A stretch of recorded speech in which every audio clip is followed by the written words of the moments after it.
अस्सलाम वालेकुम नाज़रीन, मैं आपकी हौज़र नाज़ गुल और आप देख रहे हैं टॉप स्टोरी। नाज़रीन, आज का अखबार शह सुर्खियाँ और तर्जीह के लिए मेरे साथ मौजूद हैं सैयद यज़दानी गिलानी। अस्सलाम वालेकुम गिलानी साहब। जी वालेकुम सलाम। क्या हाल है गिलानी साहब? अल्लाह का करम और एहसान है। सर, अखबारी शह सुर्खियों की तरफ चलते हैं। ताज़ा तरीन सूरत हाल पे जिस तरीके से आप तज़िया पेश करते हैं और नाज़रीन को, हमारे देखने वालों को बाखबर रखते हैं। सर, ओपन मार्केट में गंदम का जो रेट है 4300 रुपये मन, लेकिन 500 से ज़ायद जाने के इम्कानात मौजूद हैं। क्या कहेंगे इस हवाले से? जी बिस्मिल्लाहिर्रहमानिर्रहीम। जैसे कि अभी आपने बताया कि सरकारी रेट तो है 3500 रुपये, गवर्नमेंट पंजाब ने उसको 3500 रुपये डिक्लेयर किया, लेकिन इस वक्त 4300 रुपया गंदम ख़रीदी जा रही है। और नंबर 1, नंबर 2, ये 5000 से ज़्यादा चली जाएगी। अब मुझे बताइए कि एक हुकूमती इदारे कहाँ पर हैं जब उनको पता है कि जब ये 5000 रुपये पे चली जाएगी, फिर आप कहेंगे कि इसको 15 रुपये की रोटी सेल करें, 20 रुपये की रोटी सेल करें, 25 रुपये का नान सेल करें, तो वो तो नहीं होगा। फ्लोर मिल वाले कहेंगे 5000 तो हम ख़रीद रहे हैं, फिर उसको सफाई करनी है, उसकी पिसाई करनी है, दीगर मामलात हैं। तो हुकूमत की जो इदारे हमारे हैं, इंतज़ामिया, वो किधर हैं? जब 3500 रुपये का गंदम का रेट रखा गया था तो उस काश्तकार के लिए, तो इसका मतलब ये है कि आपने ऐसी एक हवा पैदा कर दी जिससे कि लोगों ने उसको ज़ख़ीरा अंदोज़ों ने उसको ज़ख़ीरा कर लिया। मिडल मैन बीच में कूद पड़ा। अब मिडल मैन ने अपनी ज़ख़ीरा अंदोज़ी शुरू कर दी। उसका फ़ायदा क्या होगा? उसका फ़ायदा हुआ उसका पेट भर जाएगा, ना ज़िम्मेदार को कुछ मिला ना, और गरीब आदमी जो किसान है उसको कुछ मिला नहीं, और जो लेने वाला आटा खाने वाला बंदा है जिसने खानी 2 रोटियाँ 2 टाइम की हैं, वो मर गया। ठीक है ना। उसको घर के लिए अभी जो इस वक्त आज का ताज़ा रेट मैंने कन्फर्म किया है, इस वक्त 1900 रुपये का 15 किलो दे रहे हैं चक्की वाले आटा। ठीक है। अब मुझे बताएं कि अभी गंदम की आमद है, ताज़ा फसल आई हुई है, तो ये रेट है। तो आने वाले 6 माह बाद गंदम का क्या रेट होगा? तो खुदारा रहम करें, इंतज़ामिया के जो इदारे हैं, डिप्टी कमिश्नर साहब हैं, कमिश्नर साहब हैं, बाकी जो हमारे फूड के इदारे हैं, वो इसको चेक एंड बैलेंस को देखें। ठीक है ना, उसको कंट्रोल करें। ये माफिया को जब आप कंट्रोल करेंगे तब जाके कोई अच्छा रिजल्ट आएगा, वरना ये 5000 से भी तजावज़ करने के इम्कानात हैं। सर, आगे चलते हैं। थोड़ी सी इलेक्शन के हवाले से, कैंडिडेट के हवाले से बात कर लेते हैं, सियासत के हवाले से। सर, नून लीग का NA 152 में राना एजाज नून को टिकट देने का फैसला, क्या कहेंगे इस बारे में? देखिए कि अभी जो हुकूमती जो पंजाब वज़ीर आला पंजाब ने अपनी फ़हरिस्त मुरतब की हैं, उसके अंदर उन्होंने डिक्लेयर किया है कि ठीक है जी, राना नून साहब का भी, एजाज नून का भी कुरा निकल आया। अब तैयारियाँ हैं कि मुल्तान के 6 जो MNA की सीट्स हैं उनमें से एक कुरा इनका भी निकला, इनका नाम भी शामिल कर दिया गया। और जो बाकी सियासी बैठे हैं हमारे अंदर, वो इसके बारे में पेशन गोइयाँ कर रहे हैं कि अगर इनको यहाँ से लड़वाया जा रहा है, इनके मुकाबले में PTI के इब्राहिम साहब होंगे। ठीक है ना। अब PTI का आपको पता जो हालात वाक़यात हैं, भले उन्हें दीवार से लगा दिया गया, जो भी मामला हो गए, लेकिन इलेक्शन के अंदर वो टफ़ टाइम देंगे। ऐसा नहीं है कि PTI के, ठीक है कि आपने जो कुछ भी हुकूमत ने किया, जो कुछ मामला चल रहे हैं, उसके बावजूद भी टफ़ टाइम मिलेगा राना एजाज नून साहब को। और अगर दो नीचे जो उनके MPA हैं आ रहे हैं, ठीक है ना, अगर वो उनके साथ सनसेर होकर खड़े हो गए तो फिर इनकी कुछ चांसेस हैं कि ये सीट यहाँ से निकाल लें। लेकिन ये बड़ी बात है कि नून लीग ने उन्हें अपना नामज़द कर दिया यहाँ से 152 से। ठीक है ना। तो देखते हैं, अल्लाह ताला इन्हें कामयाब करे जी। हम इनके लिए भी दुआ गो हैं, अच्छे इंसान हैं, मिलनसार हैं, हमारे दोस्त हैं। ठीक है ना। तो हम तो खुश आमदीद कहेंगे नहीं। सर, आगे चलते हैं। एक बड़ी दिलचस्प खबर है, उसके हवाले से भी बताइएगा। मुल्तान में वैसे तो जो नौसरबार हैं मुतहरिक रहते हैं, अब जो है वो ज़्यादा मुतहरिक हो गए हैं। पता लगा है, इतलात मौसूल हुई है कि जाली नोट दे के बकरे ले गए। हाँ, ये एक देखें जी, आज कल वाक़या हुआ है कि एक आदमी 5-5 हज़ार के 65 नोट दे के उनसे बकरे ले के और रफू चक्कर हो गया। सारे के सारे वो नोट जाली थे। अब ये देखें कि ये कैसा, ये एक दिन में सारे लोग आ गए। हम इसके ऊपर कई प्रोग्राम कर चुके हैं, लोगों को बता चुके हैं, अवेयरनेस दे चुके हैं कि जनाब जैसे ईद आएगी, ईद कुर्बान पर आपसे जानवर जाली नोटों से ख़रीदे जाएंगे।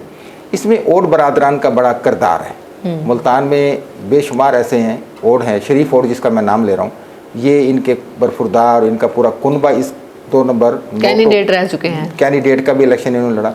ये 2 नंबर माफिया है। ठीक है ना। तो एक दफ़ा मैंने इनको पिछले कुछ अर्सा पहले, साल डेढ़ पहले पकड़ लिया। जब वो पकड़ लिया तो अमीन ओड जो कत्ल हो गया वो मेरे पास आ गया। उसने कहा जी मैं माफ़ी तलाफ़ी दो। मैंने कहा नहीं। मैंने थाना गुलगश्त में पर्चा करवा दिया शरीफ इनके ऊपर सब पे। जब FIR दर्ज हो गई तो इनको तो पहले था कि FIR होगी नहीं, अल्हम्दुलिल्लाह मैंने FIR करवा दी।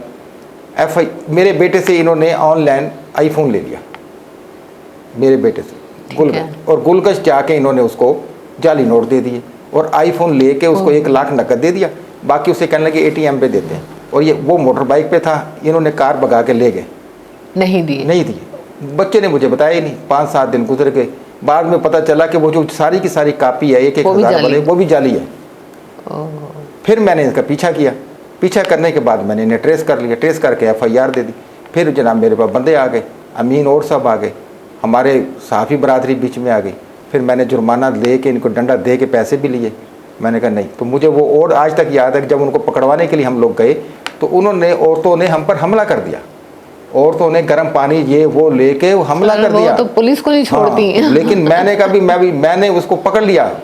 जब तक पुलिस गली में दाखिल हुई ना, तो मैंने उनको सबको पकड़ लिया, गिरबान से पकड़ लिया। उनको तो मुझे नहीं पता था कि मैं सहाफ़ी कौन हूँ, उसने समझा ये भी कोई पुलिस वाला होगा, लेकिन उसको पकड़ लिया, गाड़ी में डाला। वो गाड़ी के डाले के आगे लेटने की उन्होंने कोशिश की, लेकिन हमने भी हिम्मत नहीं हारी, ले आए उन्हें थाने में ला के। फिर उसकी जनाब हमने लितर पोला जब किया ना, पुलिस वाले डरते हैं सारे नोटों से, उनको पता गया भी हमने किस पे हाथ डाला है।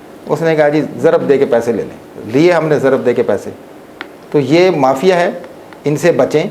ये शक्ल मोमना करतूत काफरा, शरीफों से बदमाशी और बरादरान से। ये जो 2 नंबर माफिया जो है ना, चर्स बेचना, मनशियात के स्मगलिंग, दीगर मामलात में, भाई CCD वाले कहाँ बैठे हुए हैं, उठाएं इनको 2-4 रोड मार दें, हाफ फ्राई कर दे, फुल फ्राई कर दे, ठीक हो जाएगा। निशान इबरत बना दो, निशान इबरत बना दो। सर माफिया की जिस तरह से हम बात कर रहे हैं, तो लैंड सेंटर जो है, लैंड कार्ड सेंटर, वहाँ भी माफिया मुतारिक नज़र आ रहा है, अमला सारा गायब। देखिए कि ये क्या मामला इसलिए है कि अमला अगर बर वक्त वहाँ बैठा रहेगा, तो जिसने रजिस्ट्री की फ़र्द निकलवानी है, जिसने कोई मामला चेक करवाने है, जिसने कोई मामला करना है, अगर वो यूँ जाएगा और उसका काम हो जाएगा तो उसको तो पैसे नहीं लगेंगे। लेकिन जब अमला ही गायब हो जाएगा, कंप्यूटर नहीं जा रहे, लिंक डाउन हो गया। 2-4 दिन पहले मुझे इत्तफाक हुआ वहाँ जाने का, आप मेरे साथ थी, तो मैंने देखा कि क्या मामला है। तो वो मैंने देखा कि जो गाड़ी के अंदर AC चल रहा है, मैंने पूछा हाँ भाई काम क्यों नहीं कर रहे, कह रहा जी लिंक डाउन है। चले, मैंने ऊपर गया तो देखा इंचार्ज नहीं है, मोहतरमा छुट्टी पर है, माफिया दाएँ बाएँ हुआ है, बाहर गिव एंड टेक हो रही है।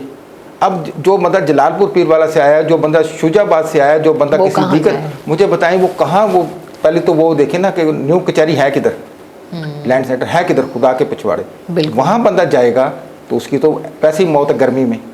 और फिर वहाँ जाने के बाद जो रश मैंने देखा, जो मामलात मैंने देखे, खुदा, मैंने कानों को हाथ लगाए, क्योंकि बड़े अरसे बाद मुझे जाने का इत्तेफाक हुआ। तो ये इस किस्म का जो माफिया है, जब तक इंतज़ामिया इन्हें कंट्रोल नहीं करेगी, कमिश्नर साहब इन्हें कंट्रोल नहीं करेंगे, क्या खुफिया एजेंसियाँ, इदारे इनको रिपोर्ट नहीं कर रहे कि सर यहाँ ये लुच हो रहा है, ठीक है ना, सब अच्छा की रिपोर्ट है, बिल्कुल नहीं है, ठीक है ना। लोग आ रहे हैं, बड़े बड़े गाड़ियों पर बैठ के लोग आ रहे हैं और ज़मीनों पर बैठे हुए, थक हार के वो फुटपाथों पर बैठे हुए, मैंने देखा उनकी बेचारगी, मैंने देखी लाचारगी, मैंने उनकी देखी कि ये इंसानियत है, ठीक है ना कोई पानी का इंतज़ाम पीने का है, ना कोई सायेदार का बंदोबस्त है, ना कोई बेंच पड़े हुए हैं, ठीक है ना। लाखों रुपए आपने रेवेन्यू के टैक्स के मद में उनसे ले रहे हैं, आप सहूलत क्या दे रहे हैं, ज़ीरो। खुदारा खौफ करें, ठीक है ना। वज़ीर आला पंजाब से हमारी अपील है कि इस बारे में भी देखें, और जो करप्ट माफिया वहाँ काम कर रहे हैं उनका भी सद्देबाब होना चाहिए। बिल्कुल सर, आगे चलते हैं। एक अच्छी खबर, एक ऐसा इक़दाम, इसके हवाले से भी थोड़ा सा तज्जिया कीजिएगा, वाकई ऐसा इक़दाम है और इसके बारे में क्या होना जा रहा है। घंटा घर चुंगी नंबर 9 डेरा अड्डा अजीज़ होटल अपग्रेडेशन की मंजूरी दे दी गई। हाँ जी, बिलाखिर जो है ना जी, पंजाब हुकूमत ने इसके ऊपर एक इक़दाम बड़े अरसे सुन रहे थे कि जी डेरे अड्डे से अजीज़ होटल डबल होगा, रोड खुला होगा, दीगर मामला चलेंगे, डेरे अड्डे से ये घंटा घर से ये मामला होगा, 9 नंबर मस्जिद क्योंकि रश बड़ा होता है, तो ये हो गया, बजट भी आ गया, सिलसिले मामलात हो गए। अनकरीब ये जो रोड है ये अपग्रेडेशन की तरफ जा रहा है, और अजीज़ होटल से लेकर डेरा अड्डा तक जो है दोनों तरफ से ये रोड खुला होगा। इसी तरीके से 9 नंबर से लेकर आप घंटाघर तक के जो रोड देख लेंगे, बेइंतहा ट्रैफिक का जो फ़्लो है वो आपको पता कितनी देर लगती है। तो ये हो गया। बाकी भी तरक्याती काम के लिए खुशी की बात यह है कि जो बड़ी दरीना ख्वाहिश थी लोगों की कि यहाँ का जो ट्रैफिक का जाम रहती है, मामलात बड़े संगीन है, सड़कें ना खस्ता हैं, तो ठीक है जी, अच्छी बात है, होने चाहिए। बड़ा अरसा हो गया नहीं हुए, तो अगर ये रोड खुल जाते हैं, ख़ासकर ये फ़िलहाल दोनों, इससे भी काफ़ी ट्रैफिक में आसानियाँ पैदा हो जाएंगी। सर आगे चलते हैं, कोकीन डीलर के हवाले से बात करते हैं, जो आजकल सोशल मीडिया की जीनत बनी हुई है। ये खबर, पिंकी बड़ा अदालत में कैट वॉक करती हुई उसने अपनी हाजिरी दी, उसके लिए रास्ता बनवाया गया, अरसा दराज काम जारी रखे हुए थी। लेकिन सवालिया निशान ये है कि पुलिस को सब कुछ मालूम भी था, पुलिस को उसने खुला खुल्लम चैलेंज भी किया है, लेकिन अब तक पुलिस खामोश क्यों? देखिए बात यही, ये पिनकी जो है अनमोल साहिबा मोहतरमा, ये एक दिन में पिनकी नहीं बनी। अनमोल को पिनकी बनने में कई साल लगे। ये बेसिकली 8 जमातें पास हैं, ठीक है ना, और घर से ये मॉडल बनने के लिए निकली। खैर मॉडल नहीं बन सकी, नाकाम हो गई। ज़ाहिर बात है हर बंदा तो मॉडल नहीं बनता, ठीक है ना। और इसी तरीके से इन्होंने फिर किसी जराइम पेशा लोगों से इनके रूट्स बन गए। ये पीने भी लग गई। फिर इनके एक वकील से शादी हो गई। वकील साहब ने इनको इसका मास्टर बना दिया। वो मलेशिया में बैठे हुए, उनसे शादी रही इनके कुछ अरसा। उसके बाद इनको ये आ गई लाहौर। कराची में इनका ज़रा थोड़ा सा हाव नव हो गई, तो ये मौसूफ़ा भाई के साथ कराची लाहौर आ गई। लाहौर आई तो यहाँ एक DSP साहब हैं, मैं उनका नाम नहीं लूँगा, वो उनके हथे चढ़ गए। उन्होंने इसको गिरफ़्तार कर लिया। जब गिरफ़्तार किया तो इसने उनको अपने जादू के असर में काबू कर लिया। उन्होंने सरपरस्ती में ले लिया। DC साहब DSP साहब ने इनको बीवी बना लिया। ये फिर उनकी मोहतरमा बीवी बन गई। उनको भी इन्होंने कुकिंग के फिर गुर बताए कि 1 ग्राम के 1 किलो कैसे बनती है, उसके अंदर कौन सा केमिकल डलता है, क्या मामला आता है। करोड़पति, फिर उन्होंने इनके साथ, वो भी करोड़पति इस वक्त माशाल्लाह, लाहौर गुलबर्ग में, सब्ज़ाज़ार में, खयाबान अमीन में मौसूफ़ की 10-10 कोठियाँ हैं DSP साहब की। बहरिया में 1 कनाल का घर है, ठीक है। फिर मौसूफ़ ने देखा कि अब मैंने मड्डी ज़्यादा कमा ली है और अब मुझे इसकी ज़रूरत नहीं रही और ये भी थोड़ा सा हैवी हो रही, तो उन्होंने कहा चलो इसको छोड़ देते हैं। ये फिर दोबारा कराची चली गई। यहाँ 50 लाख रुपया एक SHO ने इसको पकड़ लिया लाहौर में। इन्होंने उसको 50 लाख दिया। फिर इन्होंने वहाँ से राह फरार अख्तियार की और ये चली गई कराची दोबारा। अब कराची जाके फिर, क्योंकि रूट्स तो थे इसके, मुल्तान कराची हर जगह इसके रूट थे, इन्होंने वहाँ फिर काम शुरू किया। वहाँ कत्ल का मुकदमा दर्ज हो गया। एक कुकिन का जो डीलर था वो कत्ल हो गया। उन्होंने इसके ऊपर भी FIR दर्ज करवा दी। लेकिन मैं समझा 302 की FIR दर्ज हुई है 21 में और 26 तक इसको गिरफ्तार नहीं किया गया किसी ने। क्या ये ऐसी जन्नात की परी थी कि नज़र नहीं आ रही लोगों को?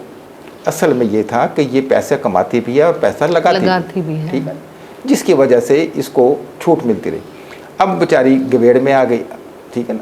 बाज़ दफ़ा ऐसा होता है कि आप ऐसा बोल लेते हो जिसकी पकड़ में आप खुद आ जाते हो। तो ये बड़े बोलने लग गई थी। अब इस जैसे पता नहीं न जाने तीफी बद जैसे ना बचे, बिल्कुल। लेकिन कहाँ से तीफी बद को बुलाया, कहाँ लाकर बेचारे को सादकाबाद में लाके पुलिस मुकाबले में उसके नेफे में पिस्तौल चल गई। में आया था ना कि मुझे कोई कुछ नहीं कह सकता। हकीकत थी। एक वो वक्त था कि मियाँ शहबाज शरीफ जैसे, शहबाज शरीफ साहब के वो राइट हैंड लेफ्ट राइट बैठते थे, काफी स्ट्रॉन्ग, कैसी आप कहते हो, नहीं उसकी हकीकत थी। पूरा लाहौर उसका दबदबे था। मैंने उसकी दहशत देखी है। लेकिन इस टाइम तो ज़ोम में मारा गया ना सर, बुलवा के मारा गया उसको। जो हुआ नहीं रहा ना, हर अरूज का जवाल है। अब इसका जवाल आ गया। अब इसको पकड़ लिया एक एजेंसी ने, पकड़ के इसको 3 महीने अपने पास रखा। 3 महीने इससे जनाब ये फार्मूला लिया कि ये गोल्डन बनती कैसे है। 1 ग्राम को जो 6,000 की है कुकिंग, ये 1 ग्राम को 6,000 से 50,000 का कैप्सूल बनाने में होता क्या है। उन्होंने 3 महीने इसको एक खुफिया जगह पे रखा। मेरे रिपोर्टर कराची के जो हैं उन्होंने मुझे बताया, वहाँ रख के इसे सारा गुर सीखा, पैसा कमाया। अब ज़ाहिर बात है, 6,000 को 50,000 में, और रोज़ाना 8,000 क्लाइंट इसके पास हैं, ठीक है ना। और मैं गरीब आदमी का तो ये काम भी नहीं है, धंधा ही नहीं है, ठीक है ना। क्लाइंट भी और प्रोडक्शन भी इसी के पास है, खुद कारीगर उसकी, ठीक है ना। जो इसका कैप्सूल खाता है, जो इसकी गोली खाता है, वो दोबारा कोई और गोली नहीं खाता, ठीक है ना। वो 50,000 वाली उसने गोली खानी है। अब मुझे बताइए, इसके पास ये फ़न था। उन्होंने इससे 3 महीने में रखा। इससे सारा मैं अब उसका नाम नहीं लूँगा क्योंकि अभी इन्वेस्टिगेशन हो रही है। उन्होंने सब सारा कैसे फार्मूलेशन है, किस में मिलना क्या है, वो सारा सीख साख के उन्होंने इसको छोड़ दिया। तो सर इसके पकड़े जाने के बाद इसका मतलब रोकथाम तो फिर भी ना हुई? नहीं, फिर वो 3 महीने में रखा, फिर वो बात आगे पीछे निकल गई, ठीक है ना। भाई मैंने फ़लाँ को रखा, इससे ये सीखा। कहीं ऐसे करते करते मज़ीद भिनक पड़ गई किसी और लोगों को, कुछ और एजेंसीज़ को। उन्होंने कहा अच्छा ये मामला है। उन्होंने मसूफ़ा को पकड़ लिया, जब मसूफा को पकड़ के इन्होंने अपने काबू कर लिया। अब काबू करके इन्वेस्टिगेशन की।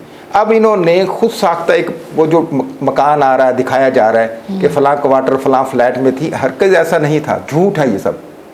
भाई इतनी बेवकूफ़ इनकी है जो पंजाब हुकूमत जैसे कि नरगे में नहीं आई और कराची के आंखों में पुलिस की धूल झोंक रही है, और वो एक फ्लैट में बैठी हुई असला रिवाल्वर रख के और पूरा सामान सजा के आए, अस्सलाम वालेकुम सब इंस्पेक्टर साहब मुझे पकड़ ले, उन्होंने जाके दरवाज़ा लॉक किया, पिनकी ने दरवाज़ा खोल दिया। ऐसा नहीं है। वो एक बंदा है, वो माफिया वो भी है, वो गुटखा बेचता है। बेसिकली वो जेल में है, ये उसका घर था, इस घर में इस फ्लैट में वो गुटखा बनाता था। कराची में गुटखा आम चलता है, ये खाली पड़ा हुआ था, पुलिस को पता था, उन्होंने इसके ताले माले जो भी तोड़े ताड़े, इसको अंदर घुसेड़ के इसकी पूरी लैब बना के वहाँ रख दी, पिस्टल भी इसके हाथ में पकड़ा दिया, इसके रख दिया, और जाके उन्होंने दरवाज़ा लॉक किया, ये खुद खोलने के लिए आई। अब जो इस लेवल के नेटवर्क के लोग होते हैं, क्या वो खुद काम कर रहे होते हैं? नौकर चाकर नहीं उसने रखने, जो करोड़ों रुपए का माल बना रही है।